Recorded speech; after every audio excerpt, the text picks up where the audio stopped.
सिंधु दरिया ते नवां कैनाल अॾे सिंध जे पाणी ते धारो हणणु वसीलनि ऐं ज़मीननि ते वालार ऐं सिंध दुश्मन मंसूबनि ख़िलाफ़ क़ौमी अवामी तहरीक पारां मीरपुर साकरो खां निकितल पैदल मार्च काफ़िलो 4 ॾींहनि जो पंधु करे ठटे पहुतो त संदसि शानदार इस्तक़बाल कयो वियो। क़ौमी अवामी तहरीक जो सरबराह अयाज़ लतीफ़ पलीजो पिणु मार्च में शामिल थी वियो। पैदल मार्च ठटे पहुचण बैदि एहतिजाजी जलसे में तब्दील थी वियो। ठटे शहर जे मेन स्टॉप ते थियल जलसे में वॾे अंग में औरतनि, क़ौमी अवामी तहरीक जे कारकुननि, सियासी समाजी अॻुवाणनि, तोड़े शहरियुनि शिरकत कई ऐं कैनाल ख़िलाफ़ उॿॾारींदड़ नारा आहिनि। जलसे खे ख़िताब कंदे क़ौमी अवामी तहरीक जे सरबराह अयाज़ लतीफ़ पलीजे चयो त हिकु तरफ़ सिंध जी ज़राअत अॻु में ई तबाह थी आहे, माण्हुनि खे पीअण लाइ पाणी नथो मिले, ॿिए तरफ़ कैनालनि जी अॾावत शुरू कराए सिंध खे बड़भांग करण जी कोशिश कई पई वञे, जेको अमल कंहिं बि सूरत में क़बूल न आहे। इन जी भरपूर मुज़ाहिमत कई वेंदी। हिन चयो त कैनाल ठहण सां ज़राअत मुकमल तबाह थी वेंदी, पाणी कोन हूंदो त फसल कीअं थींदा, माशी तौर माण्हू कंगाल थी वेंदा। अयाज़ लतीफ़ पलीजे चयो त नवां कैनाल सिर्फ़ वफ़ाक़ न पियो ठाहे, पर सिंध हुकूमत ऐं वफ़ाक़ी हुकूमत जे गॾियल ठाह सां कैनाल वारे मंसूबे ते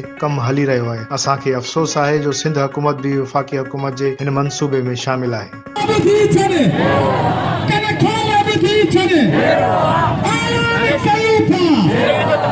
भाउरो भेनरो, अवां सभिनी खे शाबाश हुजे जेके मुसलसल पंधु हलिया आहियो साकरे खां हेसिताणी।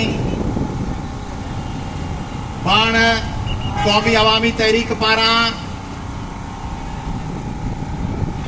सॼी सिंध में निकितल आहियूं।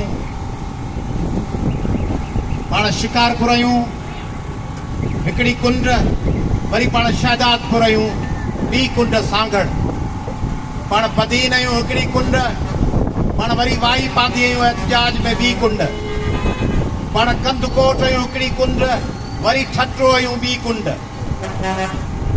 पाण बदीन ऐं मातली आहियूं त पाण मदे जी केन शाह, मेहड़, नसीराबाद ऐं वार आहियूं।